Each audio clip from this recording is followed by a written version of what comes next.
Hi, I'm Paul Duchesne, and welcome to Mom Paul's video podcast. Today is January the 7th, 2022. It's a day after the infamous January 6th insurrection that we just had the anniversary of yesterday. And who would have thought that Donald Trump was still going to be around a year later, a year after this whole thing happened? It's sort of unbelievable.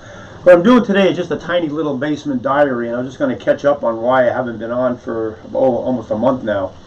I guess the last show we did was back in December the 5th, I believe. And since that time, as I've mentioned a couple of times on the show, my studio here is in my basement, which is why I'm calling this a basement diary. And the rains started. Well, when the rains start, and if the rains get real heavy, I wind up with a river flowing through the basement here. And that's what pretty much happened for almost the first 2 weeks before Christmas. So when that goes on, it takes up quite a bit of my time keeping the room dry, and towels down, wetbacks, all sorts of stuff goes on in order to keep the main part of this room a little bit dry. But we had some really heavy rains, and we were getting 3, 4, 5 inches of rain in a day on a regular basis here through the first couple of weeks in the end of November, beginning of December. So the rains finally started, then the Christmas season came, and then on Christmas Day we had a small gathering at the house with my grandson and his girlfriend, and she apparently came over with the COVID.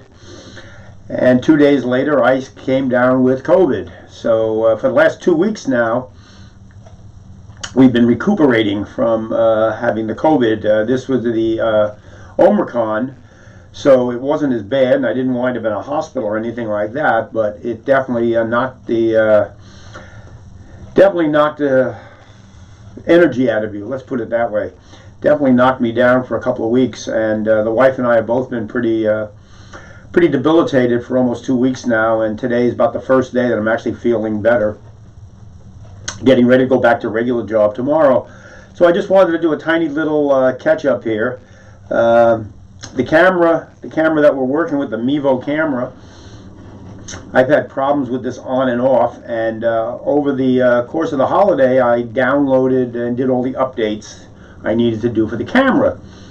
So once I did all the updates, if you've watched the show in the past, you've noticed I've gone over to the side here. I'll just move I've gone over to here, and I would put up a board, and I would put some books that I had read on the board.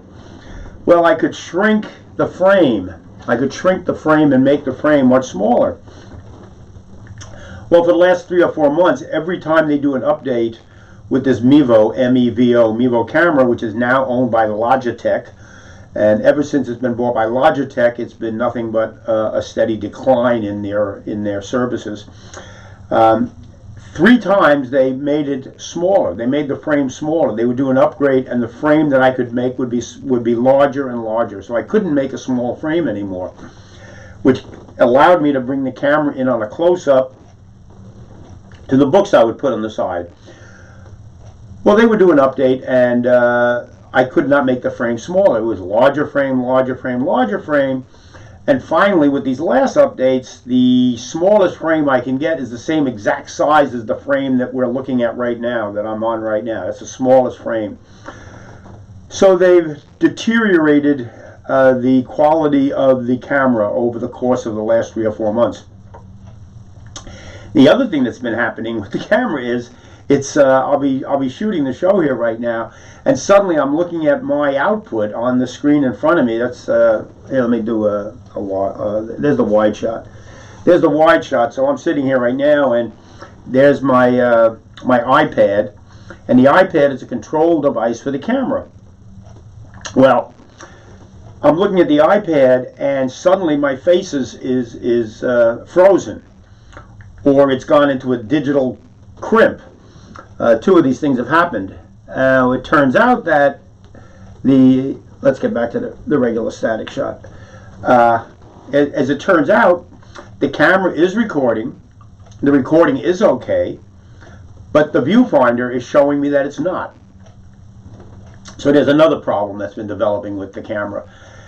And whenever I write back to the technician to get to complain about the problem or get an explanation or something like this, it takes me usually at least three or four emails back and forth before I get a comprehensive answer back. It's been a little bit annoying, to say the least. In the middle of this, I'll finish up with two little items on this basement diary today. I didn't know whether I should keep doing the show or not. We have a very small audience, and I didn't know whether it pays for me to do this or not, but I like doing this. I like doing the show. So I went to my family psychic to ask my family psychic, and I'm sure everybody has a family psychic. If you don't have a family psychic, you should get one right away. Everybody needs one. Well, our family psychic many, many years ago did readings on myself, my wife, the kids, and all the grandkids. And Diane was going over these readings just about a week or so ago, and sure enough, the things that she said about our grandkids 20, 25 years ago all have turned out to be absolutely true. Our family psychic has been spot on over the years. Back in the mid-'80s, when I was reinventing Wildwood Natural Foods, and I was redoing these brown rice tofu sandwiches I had made, I was going back into business, and I was going to call the company Paul's Organic Food Works. Boy, how boring can you get? Well, I'm on the phone with Nancy Marie, that's the psychic, and she said, Paul's Organic Food Works, blah. Why not Mama Paul's? Mama Paul's. And I'm still using that handle to this day. It turned out to be much better than I thought. That night when she said it, I thought, that's a little weird, Mama Paul's. Having said that, I like it, and it fits me. It fits me really well. It works well for my food business, and it works well for everything else I do. So I call myself Mama Paul, and that's the handle I use. And the name came from my family psychic, like I said, Nancy Marie.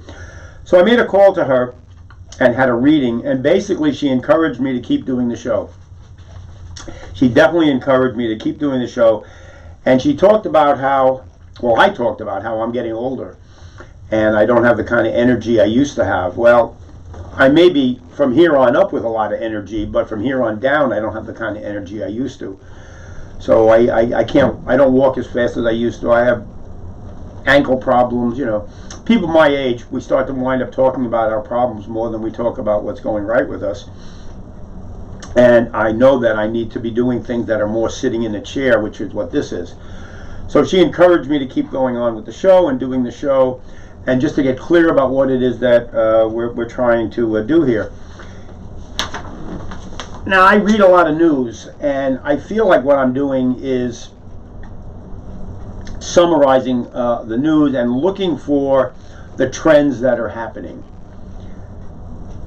The futurologist, basically, what's happened, the present determines the future.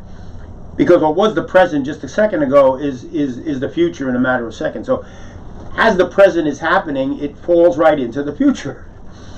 So if you read the newspapers today, you can generally get a fairly good sense of what's going to be going on in the future. And the Nesbits put out a book, Megatrends, back in the 90s, the original one. They put out probably a half a dozen books since then, but the original one was just called Megatrends, and they were predicting future trends. And the way they were predicting future trends is they were measuring the news that was in the paper on any one day. So they had a whole group of people sitting around, they were clipping articles out of the paper. And as the amount of articles about a particular topic increased, you could pretty much predict that eventually it was going to cause you could see the future based on the present day articles. Now, I experienced this directly for myself in terms of when 9/11 happened. When 9/11 happened, that was the same year of Timothy McVeigh, the Enron crisis, and 9/11. They all happened in the same period. The Enron crisis had been building up in the papers, and there was article after article after article, week after week. And before you know it, there's like a pile of information like this about it. So when Enron collapse happened, which was the same week of 9/11, it wasn't that surprising. It was a trend that you could see coming. Even 9/11 was a trend you could see coming. The week before 9/11, there was actually an article in the paper that said Wall Street bombed. And it was a coffee shop in Israel with the name of Wall Street, and a suicide bomber had put off a bomb at this website, at this coffee shop. So Wall Street was bombed. It was literally in the paper a week before Wall Street was bombed. How's that for a synchronicity? At the same time, there were suicide bombers that were involved in the event, and at the time, I was involved with an individual who had tried to commit suicide. So I was directly involved with a suicide person the same week that the newspaper had the article about Wall Street being bombed, and then all this the following week, 9/11 happens. What a synchronicity. That same week is the week that Enron was already in the papers and it was starting to collapse, and George Bush was asked about his involvement with Ken Lay, who was the president of Enron at the time. And it was almost like Judas denying Jesus 3 times. That week, George Bush gets asked 3 times the week whether he knew Ken Lay. First he says he didn't know him. Then he says maybe he might have known him. And the third time he said, well, I guess I did fly on his plane once or twice, so I guess I must have known him. This was the week of 9/11. So Ken Lay and Enron and 9/11 and all these things were happening sort of simultaneously, and the springtime that preceded all this was the bombing of the federal building in Oklahoma with Timothy McVeigh. And that's sort of what started this whole energetic, historical energetic movement that I was becoming, real aware of at the time. And the most shocking thing about the Timothy McVeigh was how, for a long time, okay, he winds up getting convicted, and then he's going to be executed. And the week before he's going to be executed, that's all you heard on the news all week long, all about Timothy McVeigh and the bombing, and the Oklahoma bombing, blah, blah, blah. But nobody ever discussed his politics. Even on progressive radio or progressive television shows, his politics were hardly ever discussed at all. It turns out he was a far right-wing militia involved with other far right-wing militia groups. But this wasn't discussed. For some ungodly reason, it just absolutely wasn't discussed. And he was supposed to be executed, and suddenly at the last minute, there was a problem with the paperwork, and they had to go back to the original courthouse and get the new paperwork and bring it up. It wound up delaying the entire proceeding for almost a week. And at the end of the day, he gets executed. But for the second week in a row, no discussion about his politics. And I was like in a state of, I could not believe how nobody was discussing his politics. And it was so obvious what his politics were. Maybe that was the beginning of the end. In a sense, it does seem like it was the beginning of the end, because 9/11 definitely marked a huge transition in the situation here in America.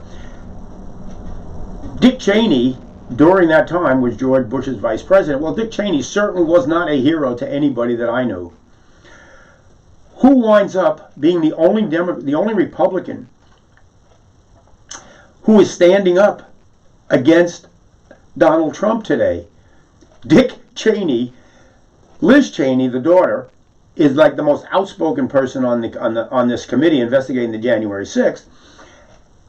And Dad, Dick Cheney, shows up for the ceremony the other day marking the insurrection. Mike Pence, another schlep who you wouldn't have given credit for anything, who has a history of involvement with organized crime, bringing gambling to his home state after after campaigning against gambling in his home state, and he brought more gambling to his home state than anybody before him.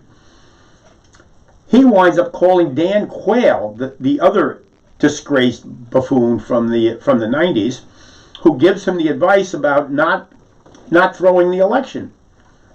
So we have the weirdest, the absolute weirdest people popping up defending what's left of this fragile democracy that we have. I'm about 15 minutes into this, so I went a little longer than I thought I was going to do for a basement diary. I guess the last thing I'm going to bring up is Gabor Mate. My family psychic recommended that I look into Gabor Mate. He's a physician who studies addiction. And he's got Gabormate with an accent over the E. Now, if you Google him or go onto YouTube, you'll find a half a dozen videos of this guy talking about addiction, and he's really interesting to listen to. He describes addiction as a dynamic that involves a temporary relief and pleasure with long-term harm and difficult to give up. Now, it doesn't have to be drugs, it doesn't have to be alcohol, it doesn't have to be drugs. It could be any kind of a negative pattern. And for him, the negative pattern was shopping. And he has an addiction to shopping for classical music. And he buys classical records and doesn't necessarily even listen to them, but he has an addiction to buying them. And at one point, he was hiding it from his wife and spending thousands of dollars a week on classical records that he didn't necessarily even listen to. Well, if you're looking back at me, you'll notice that two piles of books over here. In fact, there's the pile two. Friedman and Rhodes and Graeber, and I've got, 1, 2, 3, 4, 5, 6, 7, 8, 9, 10, 11, 12. There's about 15 books there. Probably $20, probably about $300, $400, $500 worth of books right there in back of me. And I have an addiction to buying books myself. I'll read review of the book, and I'll want to get the book, and I'll get the book, and I'll read the front cover, the back cover. I may read the introduction. I may start to read the book, and I definitely will not finish the book. This particular one, let's see, Graeber, The Dawn of Everything, is the book that I'm real hot for right now. And I've actually got that on an audio cassette also, and I'm mostly listening to it. And I would highly recommend that one. So anyway, I definitely have an addiction to buying books. Much like Gabor Mate has an addiction to classical music. Now, there might be other addictions in my life, but I'll leave it with the books right now. And I'm just going to wrap it up right there. So it's been a month now since I've been on the air, and we had the flooding going on, and we followed up by COVID. Then I did a psychic reading, so we're going to keep the show going. And my goal is to get down here and practice doing a show on a regular basis and try to get some more shows up and see if we can see how things are going to fold out, how the future is going to roll out based upon what's happening in the present. Peace, patience, persistence, and we'll see you as soon as we can. Thanks for joining.